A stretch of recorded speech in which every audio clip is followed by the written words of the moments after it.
2025 December 30న Vaikuntha Ekadashi వచ్చింది. పాటించవలసిన నియమాలు. ఈ నెల డిసెంబర్ 30వ తేదీ మంగళవారం నాడు ముక్కోటి కలిసి వచ్చింది. వైకుంఠ ఏకాదశి వచ్చేలోపు ఈ వీడియో కనుక మీరు చూసినట్లయితే మీరు చాలా అదృష్టవంతులు అని చెప్పవచ్చు. ఎందుకంటే ఈ ఒక్కరోజు చేసే పూజలకు కోటి జన్మల పుణ్య ఫలితం లభిస్తుంది. ఏడాదికి 24 ఏకాదశులు వస్తాయి. సూర్యుడు ఉత్తరాయణానికి మారే ముందు వచ్చే ధనుర్మాస శుద్ధ ఏకాదశిని వైకుంఠ ఏకాదశి లేదా ముక్కోటి ఏకాదశి అని అంటారు.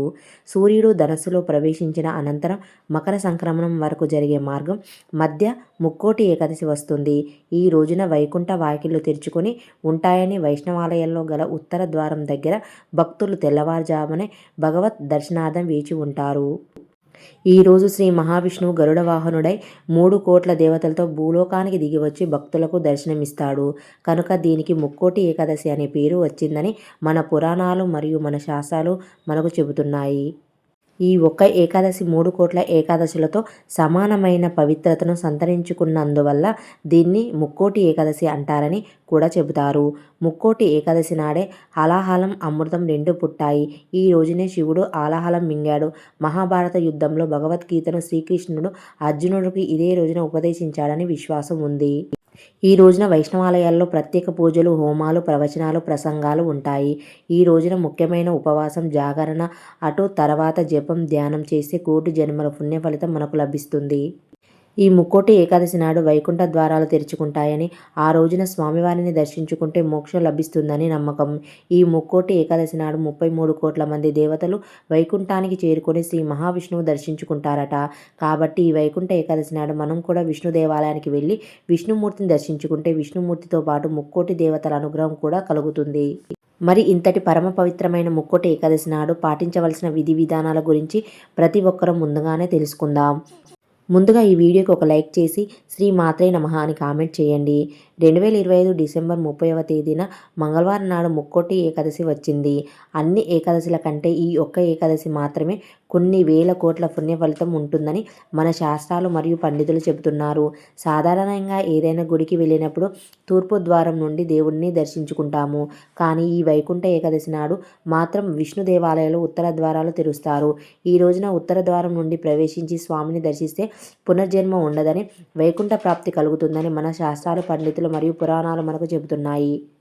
కాబట్టి ఈ ముక్కోటి ఏకాదశి నాడు ప్రతి ఒక్కరూ తప్పనిసరిగా వెంకటేశ్వర స్వామిని పూజించి ఉపవాసం ఉండాలి. ఇక ఈ నూతన సంవత్సరం అంతా స్వామివారి అనుగ్రహం మీ ఇంటిపై, మీపై ఉంటుంది. వైకుంఠ ఏకాదశి వచ్చేలోపు ఒక 2-3 రోజుల ముందే మీ ఇల్లంతా బూజు దులిపి ఇంటిని శుభ్రం చేసుకోండి. ముఖ్యంగా ఈ ముక్కోటి ఏకాదశి నాడు విష్ణుమూర్తి విగ్రహానికి ఆవు పాలతో అభిషేకం చేస్తే కొన్ని వేల కోట్ల పుణ్య ఫలితం లభిస్తుంది. కాబట్టి ఏకాదశి వచ్చేలోపే ఒక చిన్న విష్ణుమూర్తి విగ్రహాన్ని తెచ్చుకొని మీ పూజా మందిరంలో పెట్టుకోండి. అలాగే ఈ ముక్కోటి ఏకాదశి నాడు ప్రతి ఒక్కరి పూజా గదిలో తప్పనిసరిగా బియ్యం పిండితో శంఖం, చక్రం, నామాల ముగ్గులు వేయాలి. తద్వారా స్వామివారు మీ ఇంటిలోకి అడుగు పెడతారు. విష్ణుమూర్తికి అత్యంత ప్రీతికరమైన వాటిలో తులసి దళాలు ఒకటి. కాబట్టి ఈ వైకుంఠ ఏకాదశి నాడు తులసి దళాలతో స్వామివారిని పూజించాలి. అప్పుడు మాత్రమే మీ పూజకు ఫలితం దక్కుతుంది. తులసి లేని పూజ అసంపూర్ణమని మన శాస్త్రాల పండితులు వివరిస్తున్నారు. కాబట్టి ఈ వైకుంఠ ఏకాదశి నాడు ఇంట్లో పూజ చేసేవారు మీ పూజా గదిలో ఉన్న వెంకటేశ్వర స్వామి చిత్రపటానికి తులసిమాల వేసి దీపారాధన చేయాలి. విష్ణుమూర్తి అవతారాలైన కృష్ణుడు, రాముడు, విష్ణు స్వరూపమైన ఏ చిత్రపటానికైనా వైకుంఠ ఏకాదశి నాడు పూజ చేసుకోవచ్చు. ఈ ముక్కోటి ఏకాదశి రోజున ఎవరైతే స్వామివారి పటానికి తులసిమాల వేసి పూజ చేస్తారో అలాంటి ఇళ్లలో లక్ష్మీదేవి స్థిర నివాసం ఉంటుందని, ఇక ఈ కొత్త సంవత్సరం అంతా సంపదకు లోటు లేకుండా మీ ఇల్లంతా కనకవర్షంతో నిండిపోతుంది. అదేవిధంగా ముక్కోటి ఏకాదశి నాడు బియ్యం పిండి దీపాలు మాత్రమే వెలిగించాలి. సాధారణంగా ఇత్తడి కుందులో దీపారాధన చేస్తాము. కానీ వెంకటేశ్వర స్వామికి అత్యంత ప్రీతికరమైన పిండి దీపాలు వెలిగించి మనస్ఫూర్తిగా వెంకటేశ్వర స్వామికి నమస్కారం చేసుకుంటే చాలు, ఇక మీ జన్మ ధన్యమైనట్లే. కాబట్టి ఈ ముక్కోటి ఏకాదశి నాడు మీ పూజా గదిలో వెంకటేశ్వర స్వామి చిత్రపటానికి ముందు 2 పిండి దీపాలు వెలిగించి ఆవు నెయ్యితో లేదా నువ్వుల నూనెతో దీపారాధన చేయండి. అదేవిధంగా స్వామివారికి నైవేద్యంగా వడపప్పు, బెల్లం పానకం మరియు అరటిపండ్లను నివేదించాలి.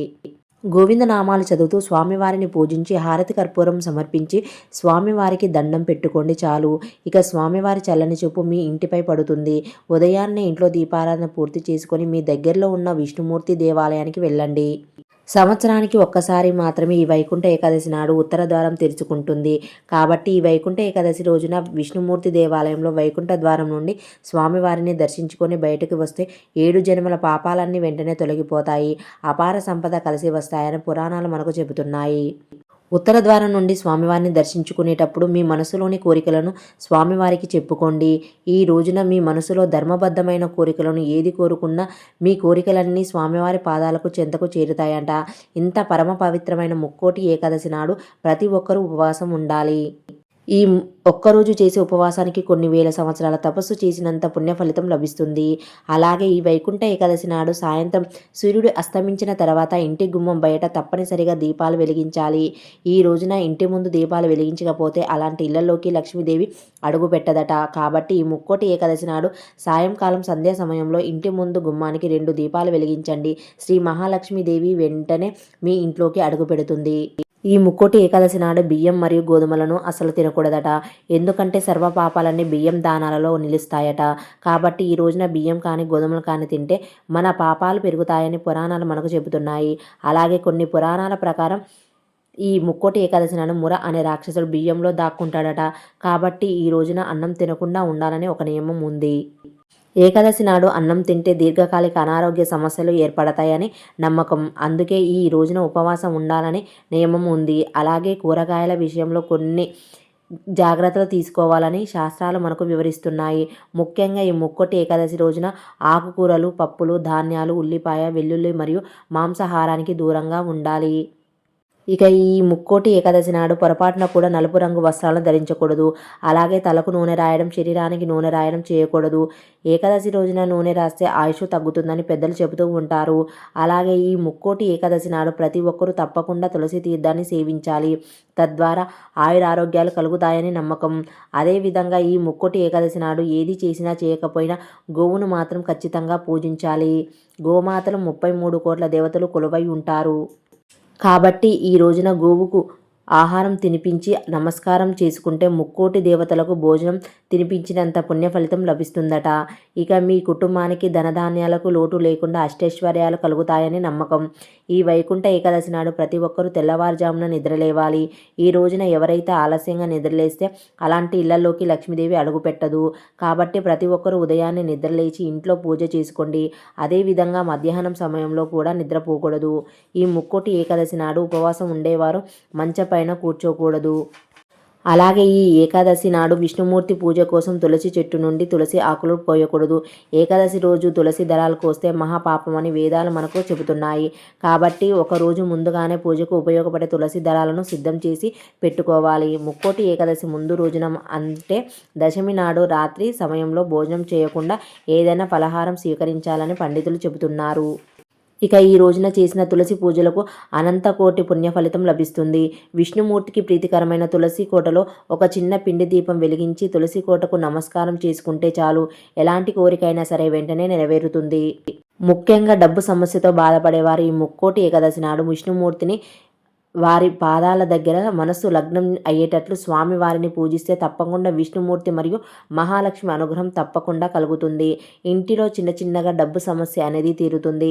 కాబట్టి మనం ఏ పూజ చేసినా సరే ముందుగా భగవంతుని మీద నమ్మకంతో చేస్తే ఎలాంటి ధర్మబద్ధమైన కోరికైనా సరే ఇట్లే తీరుతుంది. భగవంతునిపై నమ్మకం ఉంటే చాలు. ముక్కోటి ఏకాదశి నాడు తులసి దళాలతో పూజ చేసి వాటిని మీ బీరువాలో డబ్బును భద్రపరిచే ప్రదేశంలో పెట్టుకోండి. ఇక మీ ఇంటి సంపద క్రమక్రమంగా పెరుగుతుంది. ఇక ఈ రోజున తులసి కోటను ముట్టుకుంటే ముక్కోటి దేవతల ఆశీర్వాదం పొందినట్లే. అలాగే ఈ వైకుంఠ ఏకాదశి రోజున ఎవరితోనూ అబద్ధాలు చెప్పకూడదు. ఈ ముక్కోటి ఏకాదశి విష్ణుమూర్తి స్తోత్రాలు చదివిన, విష్ణుమూర్తిని పూజించిన యమబాధలు లేకుండా భోగభాగ్యాలు కలుగుతాయని నమ్మకం. అలాగే ఈ రోజున చేసే దానాలకు అంతులేని ఐశ్వర్యం లభిస్తుందట. పేదలకు ఒక చిన్న అరటిపండును దానం చేసినా సరే కోటి జన్మల పుణ్య ఫలితం లభిస్తుందట. ఈ వైకుంఠ ఏకాదశి నాడు ఉపవాసం ఉండి ద్వాదశి నాడు పేదలకు మరియు వృద్ధులకు అన్నదానం చేస్తారు. ఇలా చేయడం వలన కోటి రెట్ల పుణ్య ఫలితం లభిస్తుంది. ఈ వీడియో కనుక మీకు నచ్చినట్లయితే మన ఛానల్ని సబ్స్క్రైబ్ చేసుకోండి, లైక్ చేయండి, షేర్ చేయండి.